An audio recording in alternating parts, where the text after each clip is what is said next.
rồi thử tóc mới giữ đầu giữ không? Ok. Ui rồi ôi, thất vọng. Dễ. Có vẻ như cái chổi nó đẩy vòng xuống đấy ạ. 1 giây, 10 giây nhá. 2 3. Từ từ các bạn bình tĩnh nhá. Sẵn sàng đi Hiếu. Sẵn sàng chưa? 2 3.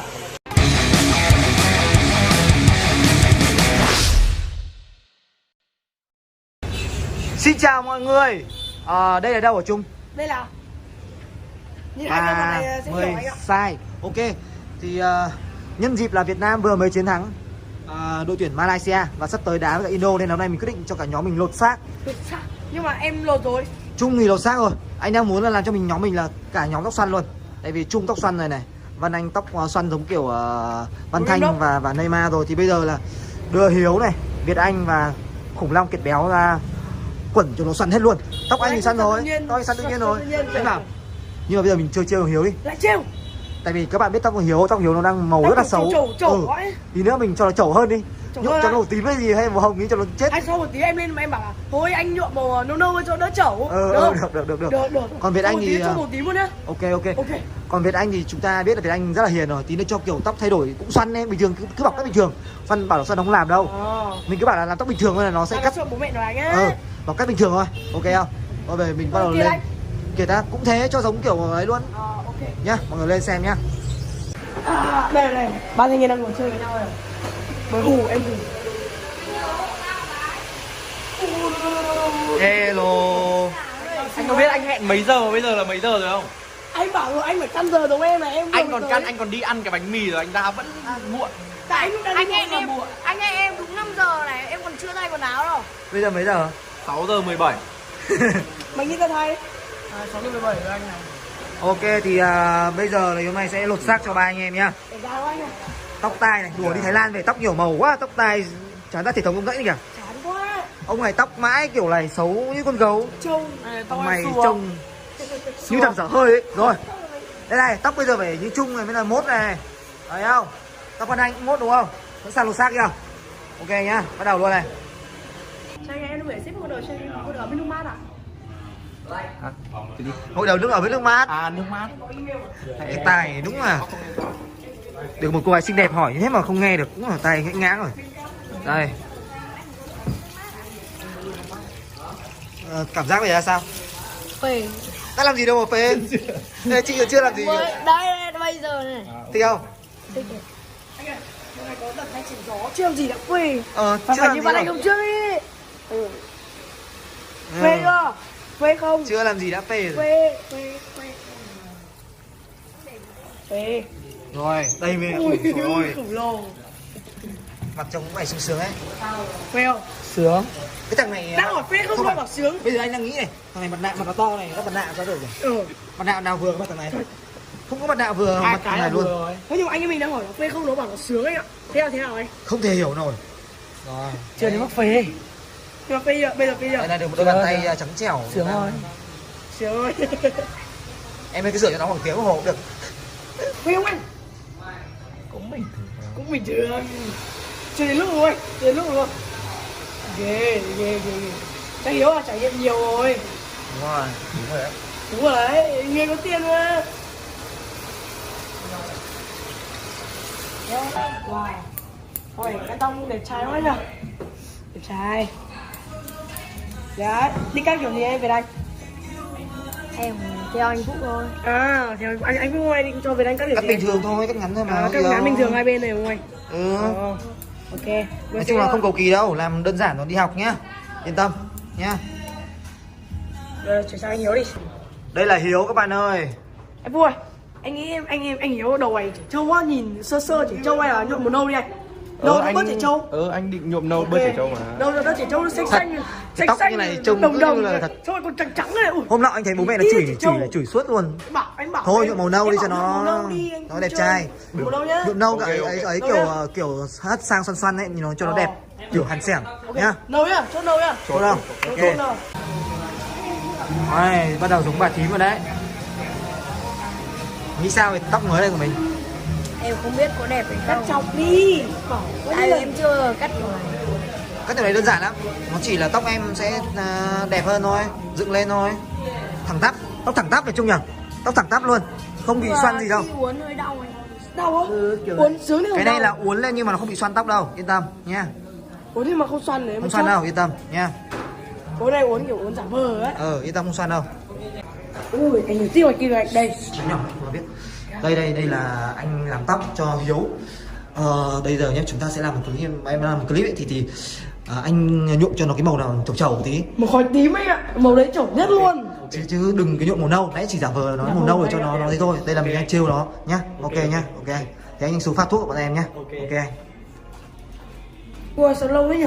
Đợi mãi 5 phút rồi. Phải pha màu lâu mà. À đây. Đây rồi. Hello. Wow. Đây là màu gì đây? Đây là một Tẩy màu trước đúng không? Ok. Bây giờ tẩy anh ấy biết thì sao? Màu nâu cần gì phải tẩy? Không sao. Hay bây giờ chém phải tẩy nó mới lên màu đen. Tẩy tóc nhuộm nhiều lần rồi. Ok. Bây giờ nhuộm nhá Hiếu nhá, đẹp luôn, yên tâm đi. Nâu luôn. Màu nâu huyền thoại. Nâu đồng luôn á. Màu nâu huyền thoại giống như là em Duy này, Trung luôn. kiểu giống em này. Nha. Hơi đẹp luôn. Đẹp không? Đẹp không? Đẹp chưa? Đẹp không? Tóc mày xù xấu lắm. Nhưng mà màu này đẹp chưa? Màu đấy á? Màu này đẹp chưa? Anh không nhìn gì đâu, anh cận nữa. Hiếu cận mà, mắt nó cận mà. Không nhìn thấy gì nữa. 5 độ, 5 độ. Ồ, kính rồi. Rồi, ok, nâu thấy nâu. Thấy đâu rồi? Ok. Ok, anh triển đây anh. Em bắt đầu nhuộm cho anh nhá. Ok. Nhạc hay phết nhỉ? 30 sai mà nhạc hay. Đây à.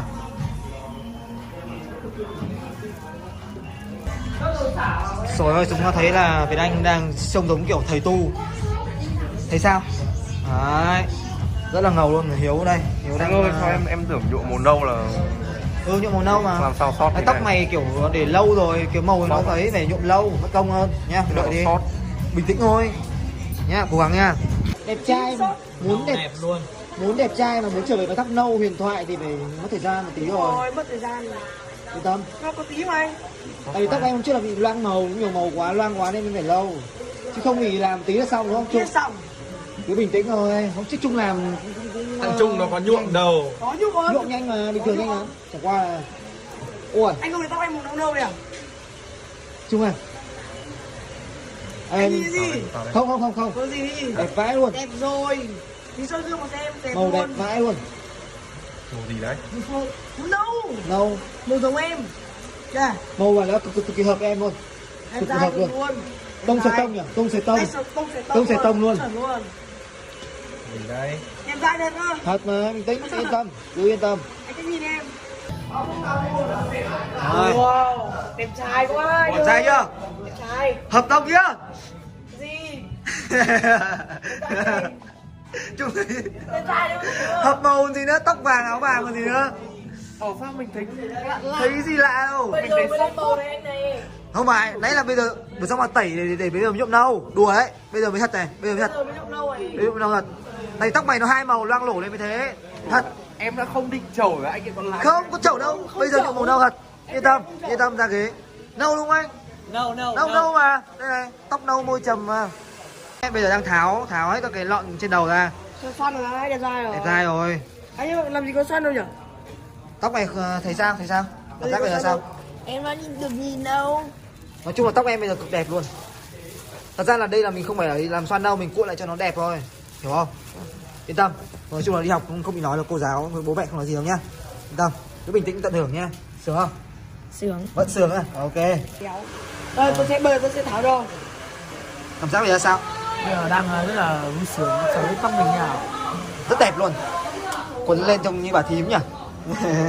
Để như này đi học đỡ phải tháo ra. Đợi xíu đi tháo nhá. Sang chưa? 2, 3. Yo man. Sao? Màu nâu.